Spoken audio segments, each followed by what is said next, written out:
So thank you very much. It's an honor to be here, and it's been a very enjoyable process for us to collaborate with IFPRI and with USAID to construct the Women's Empowerment in Agriculture Index.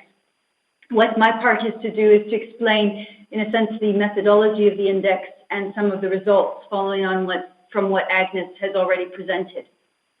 And first, just to underscore the fact that in designing the Women's Empowerment for Agriculture Index, we decided to focus simply on the direct measures of women's empowerment in agriculture and not rely on the proxies such as economic status or education or empowerment in other domains. And this, as you will see, enables us, in a sense, to evaluate very explicitly how these different kinds of empowerment move in different contexts. The Women's Empowerment in Agriculture Index has been designed to compare across contexts, but naturally it's very possible to adapt the indicators, the cutoffs, the weights to a local context so that it really fits both the programmatic objectives and the definitions of empowerment that are in place. So as has been already mentioned, the index has two components, which I will introduce separately. First, the 5 Domains of Empowerment Index, and then the Gender Parity Index. All range from 0 to 1, and more is better in all cases. So the first thing we do to construct the 5 Domains of Empowerment Index is construct an empowerment score for each woman. And that empowerment score shows the achievements in the 10 indicators. In which of these 10 indicators has she an adequate level of achievement, and in which does she have inadequate achievement? And the second thing we do is to look across the indicators, because having adequacy in 1 or 2 of them does not make you empowered necessarily. For this Women's Empowerment in Agriculture Index, a woman needs to enjoy adequate achievements in 80% or more of the weighted indicators. So we add them all up, and if the score is greater than 80, she is identified as empowered.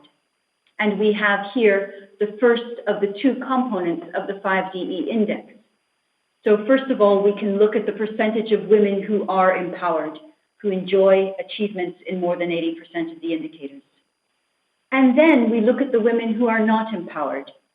And we ask, of those disempowered women, in what percentage of indicators with their weights attached do they enjoy adequate achievements?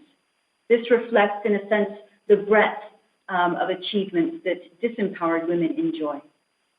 So an advantage of the 5DE, as has been mentioned from the beginning, is that it is based on every woman's empowerment profile. It reflects the different indicators in which she simultaneously enjoys adequate achievements. But also, because we keep track of those in which she does not have adequacy, we will be able to scrutinize, as I'll show in a moment, how women are disempowered. The indicators which, if they were priority focus for policy, it would have the biggest impact on empowerment. And this index rests on a methodology for measuring multidimensional poverty, which I developed with James Foster, who is present with you there today. And so it has a lot of rigorous properties, which we love, but you might not. So I will skip quickly on. The Gender Parity Index is the second component. And here it reflects 2 things. As was stated at the very beginning, for each household, we have the same data for the primary woman and the primary man. And so we also create an empowerment score for the man. A woman has enjoyed gender parity if she is empowered, or if her empowerment score is equal to or greater than that of the man in her household. If it is not, if she's disempowered and her score is lower than the primary male, then we also keep track of the empowerment gap, which is the average percentage shortfall that women lacking gender parity experience. And the Gender Parity Index builds on the Foster-Greer-Thorbecke poverty gap measure. And so it also similarly has a set of properties which underlie it, which are very useful in breaking the index down to compare regions within a country. So the formula for the indices are here, and I won't go through them in detail, but I'm very glad to answer questions or to discuss the methodology in particular. But what's key to observe is that in both of them, you're looking at the percentage of women who are empowered or who have gender parity. And for those who are disempowered or lack gender parity, you are looking at their achievements and their shortfalls directly. So for those of you who do more qualitative work, as Agnes mentioned, there was a wealth of qualitative studies from the pilot field areas. This is Lillian in one of the regions of Uganda. Her empowerment score is 83%. She and her husband, Wilson, until recently were living in camps for internally displaced people in Uganda, and they had lost their livestock in the conflict, but now had moved to another community and are doing relatively well. Not only are they empowered in many of the direct reflections of agriculture, but Lillian is also a confident woman, able to resolve disputes in a community, although she's a relative newcomer to it. But also, although she's empowered, she still lacks sufficiency in some indicators, in this case, access to credit and time poverty. And so we can see quite concretely both how she has achieved empowerment and what areas she continues to lack sufficient achievements in. Your handouts and also on the web, there are more case studies coming through. For example, this one of Seema from Bangladesh, who is not empowered because her empowerment score is 64%, which is lower than 80%.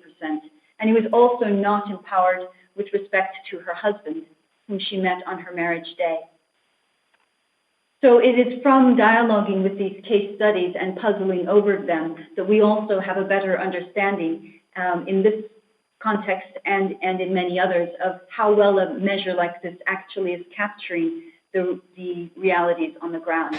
And this will certainly help measures to be adapted to local circumstances when that is appropriate.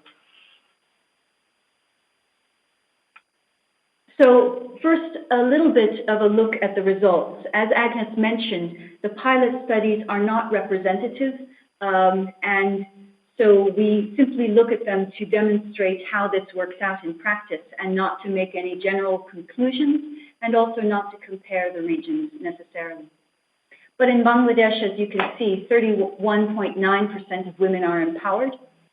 The disempowered women have achievements in 60%, not 80%, but 60% of the domains. And nearly 60% of the women enjoy parity.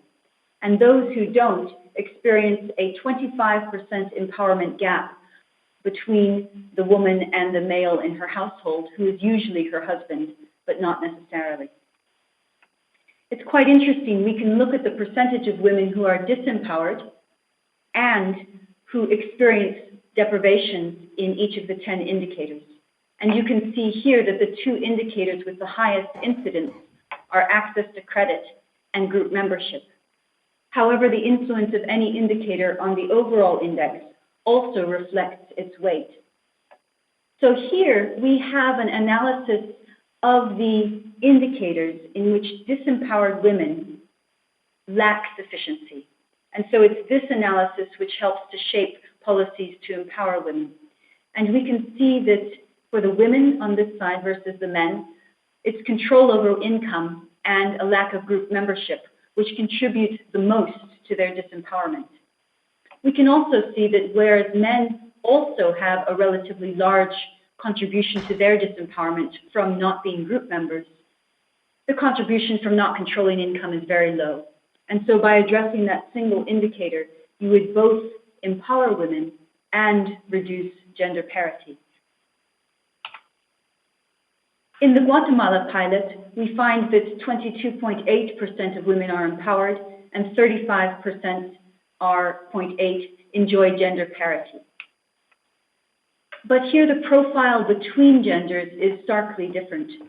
If you look at all of the indicators of the women's profile, their deprivations in each of their indicators is greater than that of the males in their communities. And so by addressing any of these indicators, you will both empower women and address gender disparities. And again, control over income comes out as of particular significance. And finally, in Uganda, we begin to see quite a different story. And so this also lends some insights into the value added of having 5 domains and different indicators, because how they contribute to this empowerment changes over context. In Uganda, 37% of women are empowered and 54% have gender parity, but the composition of women who are not empowered is quite different.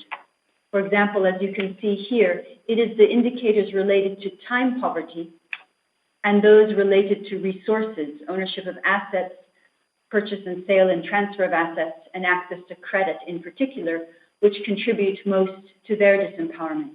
And so to address this situation would require a different set of interventions, perhaps, and priorities than in the other 2 contexts.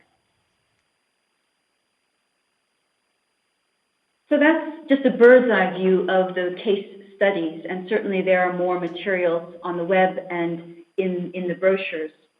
But also just to give some highlights about how this particular definition of empowerment relates to wealth and to education, both of which are usually taken to be proxies for women's empowerment, particularly in the absence of better data. Wealth, which was measured using a wealth index, is relative to each of the communities measured and divides them into 5 groups according to this asset index. Wealth had a clear association with empowerment in Uganda only, the pilot regions we went to, but was a very imperfect proxy in Bangladesh and in Guatemala. For example, 76% of women in the top 3 quintiles by wealth in Guatemala were disempowered in terms of the 5 dimensions of empowerment index. And similarly, in terms of education, it was significantly associated with the Women's Empowerment in Agriculture Index, the 5DE, in Guatemala and Uganda. For example, in Uganda, 35% of women with less than primary school are empowered and 45% with. So you can see quite a marked difference. But this was not the case in Bangladesh. 31% of women with less than primary school education were empowered and 33% with primary schooling. And so we hope that by having an index which is distinct from these normal proxies, but by including the proxies, we will be able to understand how empowerment is permeable to improvements in education and in livelihood and income, and also in what cases direct interventions alone will affect empowerment in agriculture. So finally, this is an index, and so our question is how this particular index is relevant for policymaking. And as the slides I just showed you demonstrated, there is a value, we think, in capturing empowerment directly. First, in using indicators which are tailor-made to the definition of empowerment this intends to capture and not going through proxies. And second, by having indicators on the man and the woman in the household, then we can look at not only women's disempowerment, but also how to improve gender parity, which is the other part of the Women's Empowerment in Agriculture Index. And that survey innovation, I believe, gives this measure tremendous strength. And the other is that the construction of the index tries to give incentives to policymakers for different kinds of changes. First of all, the index rises if women are more women are empowered. The percentage of empowered women rises. The index also rises if among disempowered women, their average empowerment score increases. And then it rises if a greater percentage of women enjoy gender parity with their primary male, and if the gap between women who do not enjoy gender parity and the primary male goes down. And so it's by building in a sense, this responsiveness to incentives, we hope that the index will have a bit of a guide for policy as it is measured across time and compared across context. Clearly, an index is not an answer, and what Administrator Shah called the solution set to these issues are the women and the men in the communities whose empowered and effective actions will reduce their poverty in a long-term and sustainable way. But if an index of this construction and specificity helps those working with these communities to support them more effectively, it may be a step in the right direction. Thank you so much.